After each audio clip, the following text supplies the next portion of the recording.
টেকসই ভবিষ্যৎ গড়তে বাংলাদেশের পাশে থাকবে জাতিসংঘ। Antonio Guterres. বাংলাদেশের শান্তি ও সংলাপ প্রক্রিয়ার জাতিসংঘ সহায়তা করবে বলে জানিয়েছে সংস্থাটির মহাসচিব আন্তোনিও গুতেরেস। তিনি বলেছেন, আন্তর্জাতিক সম্প্রদায়ের উচিত বাংলাদেশের ন্যায়সঙ্গত, অন্তর্ভুক্তিমূলক ও সমৃদ্ধ ভবিষ্যতের পথে এগিয়ে যাওয়ার প্রচেষ্টাকে সমর্থন করা, কারণ এটি দেশের জন্য একটি গুরুত্বপূর্ণ মুহূর্ত। বাংলাদেশের জনগণের পাশে থেকে একটি টেকসই ও ন্যায়সঙ্গত ভবিষ্যৎ গড়ে তুলতে জাতিসংঘ নির্ভরযোগ্য অংশীদার হিসেবে থাকবে।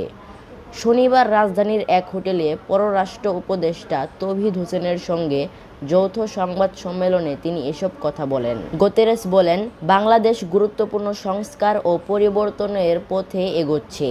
আমি আপনাদের আশ্বস্ত করতে চাই যে জাতিসংঘ শান্তি, জাতীয় সংলাপ, আস্থা ও সংহতি প্রতিষ্ঠায় সর্বদা সহযোগিতা করতে প্রস্তুত। এই ছিল বাংলাদেশকে নিয়ে আন্তোনিও গুতেরেসের কিছু কথা।